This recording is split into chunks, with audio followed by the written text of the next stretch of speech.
They tell you to push yourself to be happy every day, and they spit it out like some cheap self-help slogan. But they are blind, because true happiness, the kind Machiavelli understood, has nothing to do with joy, laughter, or comfort. Happiness is not smiles, it's sovereignty. It's power over yourself, power that no enemy, no system, no betrayal can rip away. The man who creates his own state of mind, who wakes up each morning and forces himself into control, becomes dangerous. Because he needs nothing from anyone. He can't be bribed with pleasure. He can't be blackmailed with pain. Think about it. When you are dependent on external events for happiness, you are a slave. When you demand nothing from the world but extract everything from yourself, you become untouchable. This is why pushing yourself to be happy is not weakness, it is conquest. It is you declaring war on the chaos around you and forcing your inner kingdom into order. That kingdom is your empire, and if you cannot rule yourself, you will never rule anything else. Do you understand now? Happiness is not a gift. It is not handed out. It is taken, seized like territory, like spoils of war, like a crown wrestled from a fallen rival. And when you take it, when you bend your emotions to your will, the world cannot bend you. So let this be your first act of power. Comment this now. I take happiness by force. Stamp it into your mind. Carve it into your identity. Because if you don't command your state, the world will. And the world has no mercy for the weak. Number 1. The cold discipline. Before strength, there must be order. Every empire that ever rose did so not from passion, but from discipline. The same law applies to you. Discipline is the weapon, the steel edge that cuts through chaos. Without it, you are soft clay, shaped by the hands of stronger men. With it, you are iron, unbending, merciless. Push yourself into discipline so rigid it frightens even you. Wake when you don't want to. Work when you feel broken. Smile in the face of fire. That's how you sharpen your will. That's how you kill weakness until only the ruthless core remains. Understand this. Discipline is not punishment. It is power in its purest form. And every time you force yourself to obey your own command, you step further from the herd and closer to kingship. Comment this right now. My discipline makes me dangerous. Remember it. Because the man without discipline is prey, and the man with it is predator. Number 2. The mask of power. Before trust, there is deception. Power never exists in the raw. It is always wrapped in illusion. The great rulers, generals, and manipulators of history understood this. They didn't walk into a room bearing their ambition like a fool. They wore masks. Because when the world sees your true hunger, it will starve you. When it sees your weakness, it will chain you. But when you master the mask, you control the game. Think about it. Men judge far more by appearances than by truth. They don't care about your intentions. They only react to what they see. And what they see must be designed by you. Smile when you plot. Show loyalty when you advance. Play humble while your ambitions sharpen in silence. The mask is not a lie, it's a weapon, a calculated distortion of reality. When worn with precision, it becomes armor that blinds enemies and seduces allies. Do you see how dangerous this makes you? The mask is camouflage in the jungle of power. The mask is the dagger hidden beneath the cloak. Without it, you are naked, vulnerable, predictable. With it, you are untouchable. Because no one strikes a target they can't see clearly. Understand this. Men who seek honesty from the world are devoured. Men who master deception bend the world to their will. So repeat this now and stamp it into your mind. Comment, my mask is my weapon. Etch those words into your character. Because in a world where most men beg to be understood, the predator hides in plain sight, controlling the battlefield without ever revealing his true face. Number 3. The ruthless balance. Before chaos, there must be balance. Every man who seeks power must learn this. Extremity destroys, precision builds. A ruler who is too cruel creates rebellion. A ruler who is too kind invites betrayal. The game is not about excess, it's about mastery, an exact balance of fire and ice, destruction and restraint. This is the ruthless balance Machiavelli demanded. Balance does not mean softness, it means control. To punish at the right time is strategy. To forgive at the right time is domination. Mercy is not virtue, it is a weapon. Cruelty is not evil, it is a tool. The weak act from impulse, exploding in anger, begging in softness, flinching when pressure rises. The strong act from calculation, every action deliberate, every word designed to move pieces on the board. Think carefully. The man who cannot balance will always burn out. Too much fury and he destroys his own empire. Too much kindness and he is consumed by parasites. But the balanced man, the man who knows when to strike and when to hold, he becomes unshakable. His enemies fear him because they cannot predict him. His allies cling to him because they cannot control him.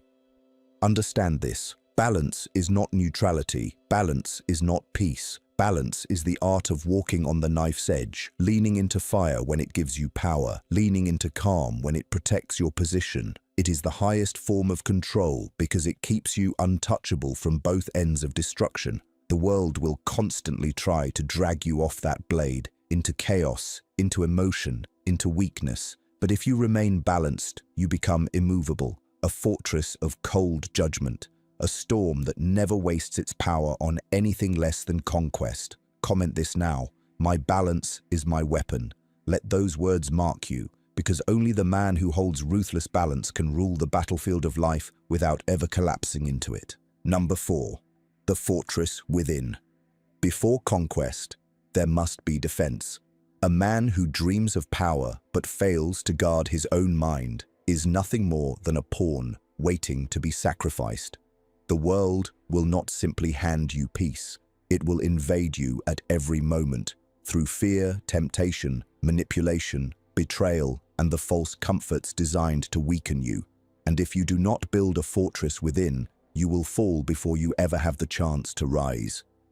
Think of history's rulers. Armies, wealth, and influence meant nothing when their inner walls collapsed. The men who became legends were not just ruthless with others, they were ruthless with themselves. Their first empire was internal. Their first kingdom was their own psychology, and it was a kingdom built of stone. The fortress within begins with one principle: control. Control of the mind, control of the emotions, control of the self. This does not mean being emotionless. It means ruling your emotions as a king rules subjects. Your anger must serve you, not enslave you. Your fear must sharpen you, not paralyze you. Your desire must move under command, not run wild like an untamed beast. This is not suppression, it is domination. You are the architect of your own citadel, and every thought is a brick. Every action is mortar. Every habit is reinforcement. Now imagine the opposite, the man without a fortress. He reacts to every insult, lashes out at every inconvenience, collapses under every loss. He has no inner defenses, so every small attack becomes devastation. He depends on the approval of others, and when it's taken from him, he breaks. He depends on comfort, and when it's gone, he suffers. He depends on wealth, status, recognition, and when fortune shifts, he is shattered. That man is nothing more than an empty shell, a puppet of external forces. But the man with a fortress, he cannot be shaken. He may lose money, but not composure. He may be betrayed, but not broken. He may suffer pain, but not surrender.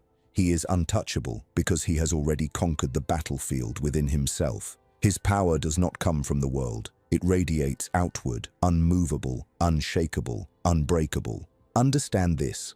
The fortress within is not built overnight. It is not born from ease. It is forged in hardship, in discipline, in deliberate suffering. You must force yourself into discomfort, strip away weakness, and carve your will into stone. When others indulge, you endure. When others cry out, you remain silent. When others surrender to chaos, you command order. That is how the walls are built. Do not confuse this fortress with isolation. The fortress is not about cutting the world off. It is not about retreating into emptiness. No, the fortress is about engaging the world without ever being conquered by it. You walk into storms, yet remain calm. You face betrayal, yet remain unbroken. You feel fear, but you turn it into fuel. This fortress does not separate you from life. It makes you the master of it. Inside the fortress, your mind becomes your throne room. No intruder enters without permission. No enemy can breach its gates. The whispers of critics bounce off the walls. The poison of envy finds no way in. The claws of manipulation snap against the stone. You decide who enters. You decide what influence is allowed. That is sovereignty, the highest form of power. But here is where most men fail. They allow their walls to crumble. They leave the gates unguarded. They consume anything: cheap validation, empty pleasures, false praise, and wonder why their empire falls. They build weak foundations on comfort, and the first storm shatters them. Do not make this mistake. A fortress is not built on sand.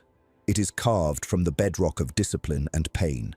To build this fortress, you must train ruthlessly. Begin with your thoughts. Do not let the world dictate what you think. Guard your mind from useless noise, gossip, distraction, endless entertainment. Replace them with strategy, knowledge, clarity. Next, master your emotions. When anger rises, use it as a sword, not as chains. When fear whispers, let it guide your caution, not control your steps. When desire burns, channel it into action instead of weakness. Finally, master your habits. The fortress within is built brick by brick. Every disciplined action strengthens the walls. Every indulgence cracks them. Wake early. Train your body. Command your focus. Cut out what makes you weaker and double down on what makes you sharper. This is not just self-help, it is survival. The man who lacks a fortress will always be conquered by those who have one. And remember, building the fortress is only the beginning. You must maintain it. Walls unguarded will fall. That means constant vigilance. Watch yourself as a ruler watches his kingdom. Inspect your defenses daily. Ask yourself, where am I vulnerable? What desires are exploiting me? What fears are corrupting me? What weakness is opening cracks in my walls? Seal them quickly, because your enemies are always waiting. In this life, there are two kinds of men: those who rule themselves and those who are ruled by everything else. The first is sovereign, the second is slave. The fortress within is what separates them. With it, you move like a predator among prey. Without it, you are devoured before you even understand the game. Do not forget this: armies collapse, empires fall, wealth burns, and reputations vanish. But the man who builds a fortress within himself never loses power. Because true power is not in possessions, not in status, not in the applause of others. True power is in being untouchable from the inside out. So I ask you now, are you building your fortress, or are you waiting for the world to collapse it? Decide. Because the men who hesitate become history's footnotes, while the men who master themselves become history's rulers. Carve this into your mind. Comment it now. My mind is my fortress. Repeat it as a vow. Make it your shield. Because in this world, only the man who cannot be conquered within cannot be conquered at all. Number 5, the calculated strike. Before victory, there must be precision. Understand this. Strength without direction is chaos. A lion does not waste energy chasing every shadow in the grass. He waits, silent, still, conserving every ounce of energy until the moment comes. And when he strikes, he doesn't graze, he kills. This is the law of the calculated strike, the law of true power. Most men don't follow this law. They bleed themselves dry in 1,000 useless battles. They fight over insults. They chase trivial pleasures. They argue with fools. They waste their fire on targets that don't matter. And then they wonder why they are weak, why their empire never rises, why their life remains small. They never learned that precision, not passion, not endless action, creates dominance. You must not scatter your energy. You must weaponize it. Every action you take must have purpose. Every decision must tilt the board in your favor. You do not strike to prove your strength. You strike to conquer. If your action does not bend reality closer to your will, then it is wasted. Think about the great rulers, the Machiavellian tacticians who bent history itself. They did not waste time fighting every enemy. They ignored small threats, focused on decisive ones, and struck when the timing guaranteed advantage. Julius Caesar did not rise by playing small battles endlessly. He calculated every move, every betrayal, every alliance, until his single strike against Rome itself left him untouchable. Napoleon did not conquer Europe by spreading himself thin. He struck fast, hard, precise, always at the point where the enemy was weakest. And Machiavelli himself knew, men who rush into every fight exhaust themselves. Men who calculate rule forever. The calculated strike requires two weapons, patience and discipline. Weak men hate both. They are too addicted to impulse, too desperate for recognition, too weak to restrain themselves. They explode in anger when insulted, wasting their strength on words that change nothing. They lash out for revenge without strategy, burning bridges they could have crossed. They move fast, but they move blind. And blind speed always leads to destruction. You must be different. You must weaponize patience. Waiting is not weakness. It is sharpening the blade. You study your enemy while they reveal themselves. You conserve energy while they burn theirs. You create silence while they expose their noise. And then, when the exact moment comes, you unleash with such force that they cannot recover. That is the essence of the calculated strike. Let me make this clear. When you strike, it must be final. Do not play with your enemies. Do not waste time teaching lessons. Do not give them space to recover. Strike in a way that erases the threat, eliminates the resistance, or cements your dominance so completely that they cannot rise again. Half measures are for the weak. Precision is for the strong. This law applies not just to enemies, but to life itself. In your career, in your ambitions, in your daily battles, you cannot waste energy chasing every opportunity. The man who pursues everything captures nothing. The man who calculates captures everything he chooses. Focus, aim, strike. Imagine a man who spends 10 years chasing every idea, every trend, every distraction. He ends with nothing. Now imagine the man who spends those same 10 years calculating, waiting, and then executing 3 decisive moves. He ends with empires. This is not theory. It is history repeating itself over and over. Here is the deeper truth. Calculation gives you an advantage that brute force never can. Predictability of outcome. When you strike with calculation, you already know the result. You've studied the angles, controlled the timing, chosen the battlefield. The outcome is not luck. It is engineered. It is inevitable. And inevitability is the ultimate form of power. To live by the law of the calculated strike, you must train your mind in restraint. Do not seek validation in constant action. Learn to wait. Learn to watch. Learn to let others exhaust themselves while you prepare. This restraint will feel unnatural at first because the weak man inside you craves reaction. He craves to prove himself at every insult, every slight, every challenge. Kill him. Replace him with the predator who moves only when the moment guarantees blood. Now consider the psychological weapon this gives you. When your enemies cannot predict when you'll strike, they live in fear. They become reckless, paranoid, desperate. They spread themselves thin, trying to defend against shadows. You wait, you watch, and then you strike where their defenses are weakest, when they least expect it. Fear itself becomes your weapon, because the unknown is more terrifying than the visible. But remember this, calculation does not mean hesitation. It does not mean cowardice. It does not mean waiting forever. Calculation means precision. It means knowing the difference between patience and paralysis. When the moment comes, hesitation is death. The strike must be immediate, ruthless, and final.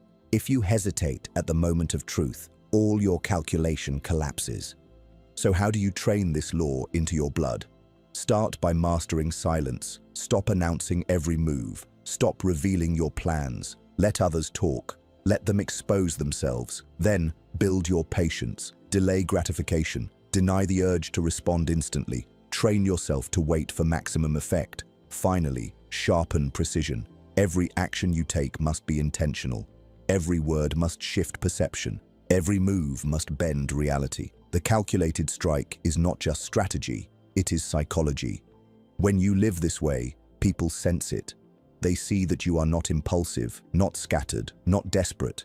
They see that you move with intention and that every action has weight. This terrifies them, because in a world of weak men reacting to everything, the man who calculates is a god among mortals. Never forget, your strength means nothing if it is wasted. A dull blade swung endlessly cannot cut, but a razor edge used once at the right moment changes everything. That is how kings rise. That is how empires are born. That is how predators dominate the jungle. So burn this law into your soul. You are not here to fight every battle. You are here to end the war. Restrain yourself, study the field, choose the moment, and when it comes, strike without mercy, strike without hesitation, strike until the world remembers your name. Comment it now. My strike is calculated. Say it, write it, stamp it into your mind, because the man who acts with calculation does not just fight, he conquers, he erases doubt, he bends history itself. And the weak, those who waste themselves on meaningless battles, become his footnotes. Number 6, the power of fear. Before loyalty, there is fear. The truth is simple, brutal, and eternal. Men are not trustworthy by nature. They are liars when convenient, traitors when it profits them, and cowards when storms arrive. They will swear loyalty in daylight, and in the night they will plot against you. They will flatter your strength and then secretly hope for your fall. Love does not bind them. Gratitude does not anchor them. But fear wraps chains around their hearts stronger than any oath ever could. Machiavelli understood this truth with clarity. He wrote it plainly: it is safer to be feared than loved. Why? Because love is soft. Love depends on moods, on circumstances, on the fragile whims of human nature. Men love you while you feed them. They love you when you give them something. But when famine comes, when your power is threatened, when your enemies rise, that love turns into self-preservation, and they abandon you. But fear endures. Fear doesn't vanish with hardship. Fear doesn't change with mood. Fear makes men calculate before they betray. Fear makes them hesitate before they attack.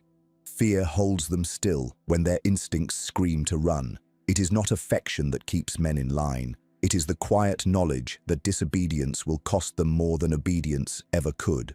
Let us strip away illusions. Love is weakness in the game of power. Love makes you vulnerable because it depends on others to maintain it. It relies on their goodwill, their morality, their loyalty. And these things are fragile, broken in an instant. A single opportunity for betrayal is all it takes to destroy love. But fear is self-sustaining. It does not depend on goodwill. It depends on survival. And men will always choose survival over sentiment. Now, some will say fear makes you cruel, that it isolates you, that it breeds resentment. And they are right. If it is used without intelligence, fear, like fire, must be controlled. If it burns too hot, it consumes your empire. But if you wield it with precision, it illuminates your throne and keeps enemies at bay. The art is not in becoming a tyrant. The art is in becoming a figure who inspires fear with balance. Remember this law: fear must not become hatred. Hatred is rebellion waiting to ignite. When people hate you enough, they will risk their lives to destroy you. But if they fear you while also respecting your strength, they will never rise against you. The balance is delicate but powerful. Punish swiftly but not excessively. Make examples of betrayal but never spill blood without purpose. Reward occasionally but never freely. Give enough that loyalty feels profitable, but never so much that it feels safe. Consider history. The rulers who built empires that lasted were not loved, they were feared. Alexander was admired, yes, But what held his army together across continents was the knowledge that failure would meet with ruthless consequence. Genghis Khan commanded not by affection, but by the terror of his vengeance, yet his empire stretched farther than any before it. Even the Caesars of Rome understood. The mob may cheer today, but only fear keeps daggers sheathed tomorrow.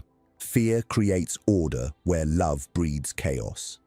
A man who rules by love must constantly feed affection, must constantly give, must constantly bend to the desires of others. He becomes their servant instead of their master. But the man who rules by fear, he dictates terms, he commands silence. His word becomes law, not because it is loved, but because it is dangerous to ignore. And this law applies not only to ruling nations, but to every level of power. In business, in war, in personal life, love makes you a slave to expectations. Fear makes you the architect of respect. The employer who rules by love becomes weak when his workers exploit him. The commander who seeks love becomes fragile when his soldiers hesitate to obey. The man who seeks love in relationships becomes desperate, begging for validation, controlled by the shifting tides of affection. But the man who commands fear, calmly, coldly, without excess, becomes the one no one dares cross. Understand this deeper. Fear is not about screaming, threatening, or raging. Those are the tools of the weak. True fear is quiet. True fear is subtle. It is the calm certainty that disobedience has consequences. It is the stillness of a man who does not shout, but whose silence carries weight heavier than screams. Fear is not chaos. It is order. It is the unspoken knowledge that stepping out of line is more dangerous than staying in it. This makes you unshakable because when others seek love, they open themselves to betrayal. When you command fear, betrayal becomes too costly, and men will always choose safety over rebellion. But here lies the mastery. Combine fear with just enough respect, and you become untouchable. Fear keeps men from betrayal. Respect keeps them from hatred. Together, they forge a loyalty stronger than love could ever dream of producing. That is the ruthless balance of power, fear as the foundation, respect as the architecture, and control as the crown. Ask yourself, what do people feel when they hear your name? Do they feel comfort? Then you are weak. Do they feel affection? Then you are vulnerable. But if they feel a chill, if they hesitate, if they measure their words more carefully, then you are beginning to command fear. And fear is the beginning of sovereignty. Never confuse being feared with being disliked. Dislike does not matter. Hatred must be avoided. Fear must be cultivated. The man who is feared walks into a room, and silence follows him. He does not need to demand attention. It bends to him naturally. He does not need to beg for loyalty. It comes by force of instinct. That is the difference between a king and a fool. One seeks love, the other commands fear. So etch this into your mind. Fear is not the enemy, it is the weapon. The only question is whether you will wield it with mastery or whether it will consume you in flames. Use it with calculation, not chaos. Wield it with discipline, not emotion. And never forget, those who fear you may not love you, but they will never betray you. Comment this now. My power commands fear. Write it as a declaration, because the man who is loved may be betrayed, but the man who is feared will always be obeyed. Number 7. The silence of power.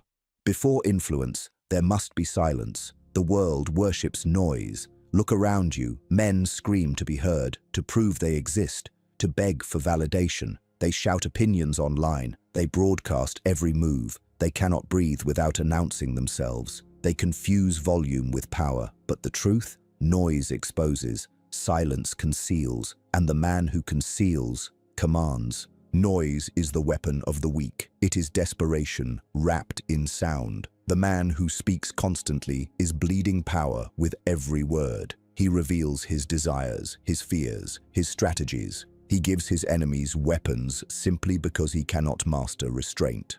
Understand this. When you cannot control your tongue, you cannot control yourself. And if you cannot control yourself, you will never control the world. The man of silence is different. He listens while others boast. He watches while others reveal themselves. He lets them drown in their own chatter, exposing their motives, their weaknesses, their insecurities. Silence is not passivity. It is extraction. It is intelligence gathering. It is strategy. Every moment of silence strengthens your position because while they waste, you sharpen. Think of it like this. Words are currency. Every time you speak, you spend. Spend too much and you go broke. Silence is saving. Silence is wealth. Silence builds a treasury of power while others bankrupt themselves trying to be heard. The man who knows when not to speak becomes the man everyone waits to hear from. His words become rare, valuable, unforgettable. But silence is more than withholding speech. It is withholding reaction. Weak men cannot resist reacting. They take every insult personally, every challenge emotionally. They defend themselves at the slightest provocation, and in doing so, they prove they are controlled by others. The one who reacts is the one who is owned. The one who stays silent is the one who owns. This is the paradox. Silence frightens people more than rage ever could. Rage is predictable. Silence is not. When you respond with silence, they wonder what you are planning. They second-guess themselves. They become anxious, paranoid, desperate for a reaction. And in that desperation, they reveal even more. Your silence becomes a mirror, reflecting their own fears back at them. History proves this. The most dangerous rulers were not those who screamed. They were those who sat in silence, letting others tremble under the weight of their unreadable presence.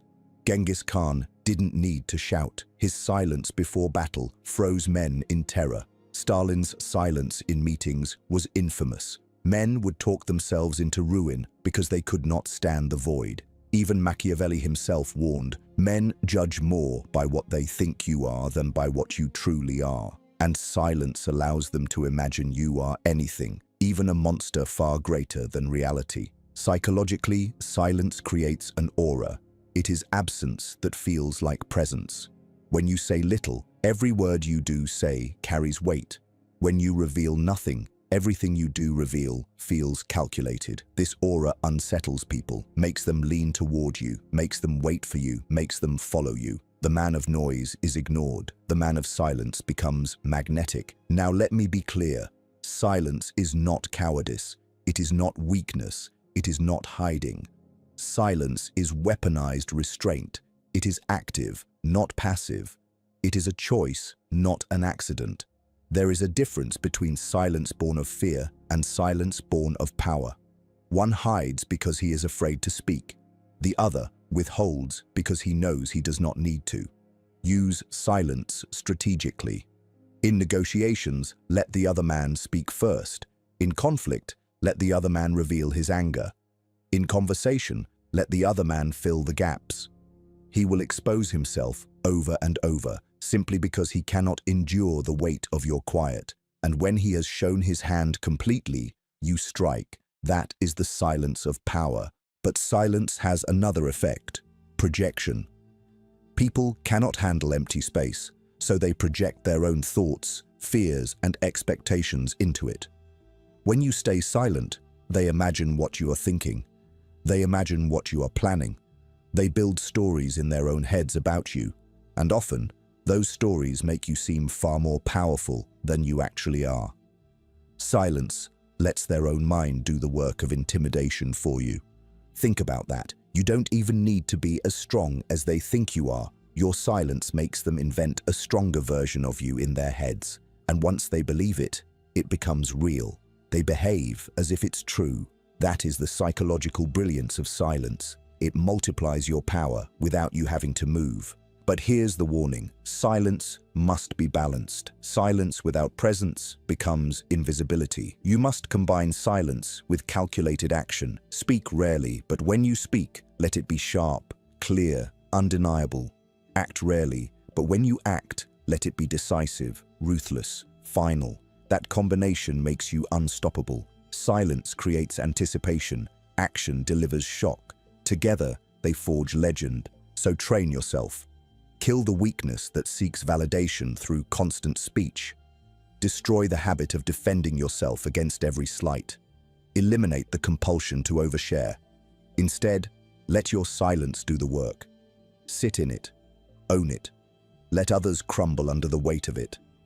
Ask yourself, what do people feel when you enter a room? Do they feel comfort? Then you are still too soft. Do they feel nothing? Then you are invisible. But if they feel unease, if they lower their voices, if they measure their words, if they hesitate before speaking, then you are beginning to wield silence as a weapon. Because silence, when used correctly, is not emptiness. It is intimidation. It is mystery. It is dominance without movement, and it leaves behind an echo louder than any shout. So burn this into your mind. Words are weak. Silence is strong. Noise is cheap. Silence is priceless. The herd speaks endlessly. The predator waits. And when he finally moves, the world trembles. Comment this now. My silence controls power. Carve it into your identity, because in a world that never stops screaming, the man who can remain silent owns the battlefield. Number 8. The weight of patience. Before dominance, there must be patience. Weak men cannot wait. They hunger for results now, for validation now, for gratification in every moment. They are slaves to urgency, chained to impulse, addicted to immediacy. And because of this, they are predictable. Predictable men are pawns, easy to control, easy to provoke, easy to destroy. But the patient man, the one who can endure silence, hunger, delay, and suffering without bending, he becomes unstoppable, because nothing manipulates him, nothing controls him, nothing breaks him. Understand this: impatience is the seed of weakness.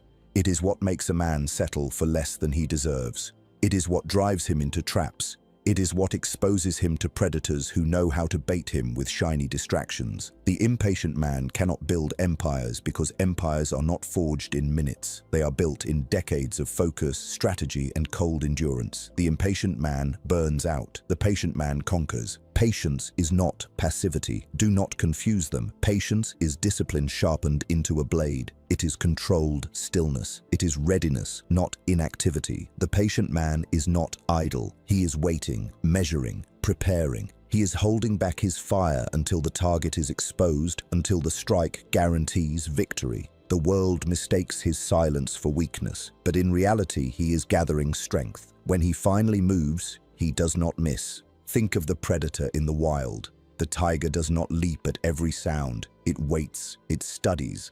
It lets the prey reveal its weakness step by step until the moment comes when there is no escape. One strike, one kill. That is patience in action.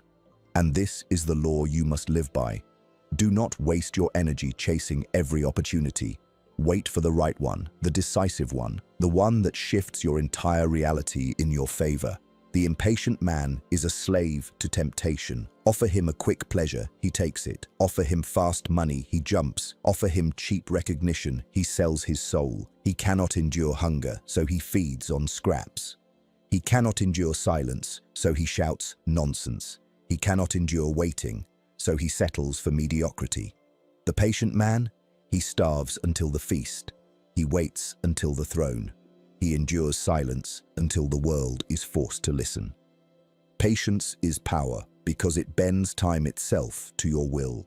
Impatient men rush into mistakes. They burn themselves out trying to move faster than life itself. But the patient man knows that time is an ally, not an enemy. He lets others exhaust themselves in chaos while he conserves energy. He lets rivals reveal themselves while he watches in silence. He lets opportunities ripen while others spoil their chances too soon. And when he finally moves, when his patience gives way to precision, the strike is devastating. History belongs to the patient. Empires are not built by men chasing instant gratification. They are built by those who endure years of sacrifice, waiting for the exact moment to seize power. Julius Caesar endured exile and humiliation before returning to conquer Rome. Genghis Khan endured poverty and betrayal before uniting tribes under his banner. Machiavelli himself wrote his wisdom not for the men seeking quick success, but for those patient enough to play the long game of power. Patience is also the highest form of self-mastery. Think carefully. If you can control your hunger, you cannot be bribed. If you can control your fear, you cannot be blackmailed. If you can control your desire, you cannot be enslaved. Impulse is the leash the world uses to control weak men. Patience cuts the leash. The man who can wait, who can endure, who can suffer without breaking, he is free. The psychology of patience is lethal.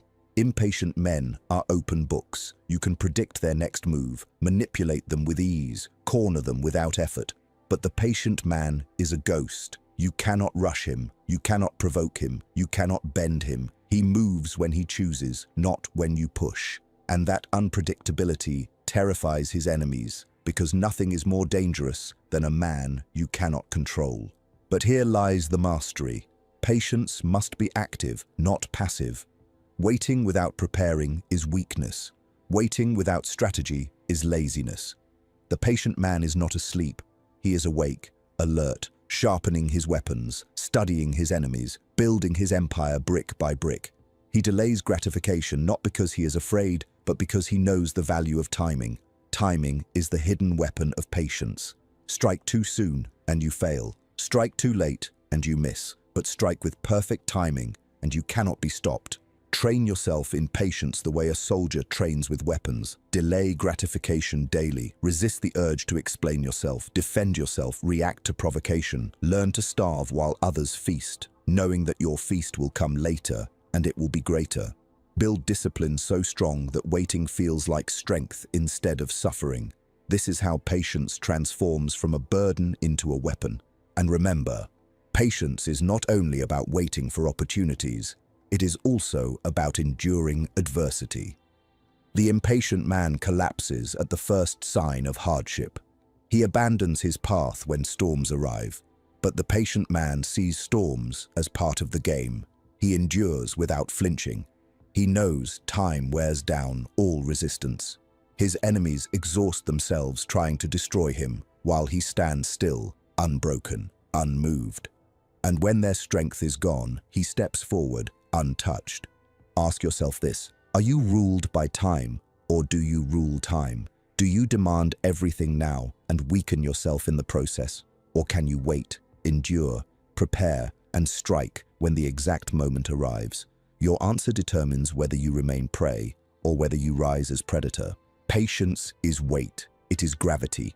It grounds you while others float aimlessly.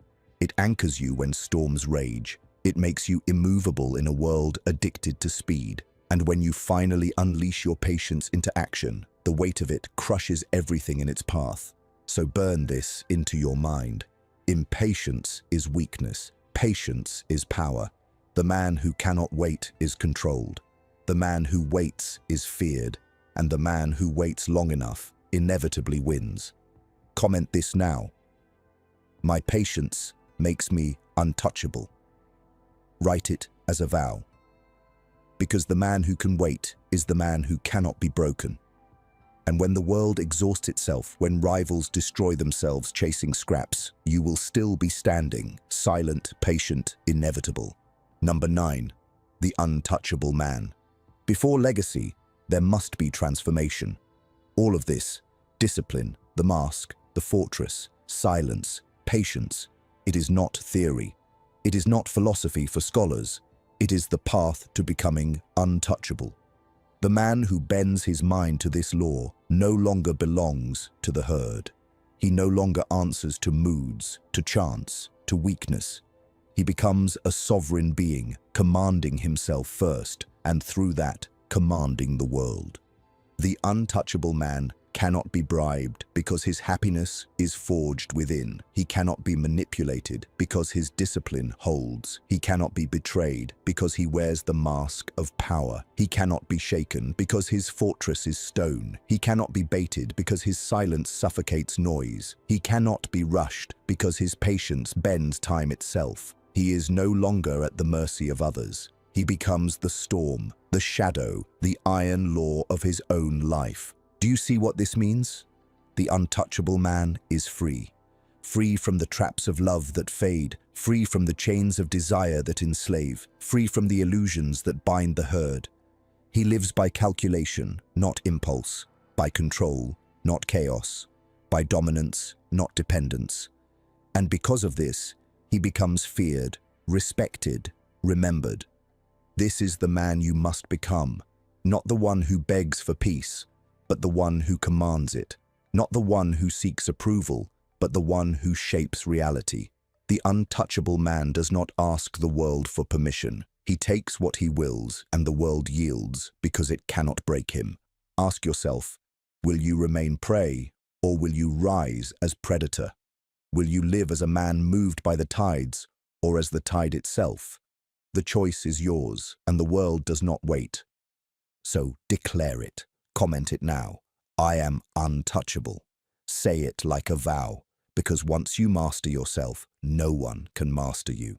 And if you want more of this power, more of this dark psychology that transforms you into the man others fear to challenge, then like this video, subscribe to Sigrhythm, and turn on notifications. The path of power does not reward the passive. It rewards the disciplined, the patient, the untouchable. Remember, empires rise and fall, but the man who rules himself endures forever.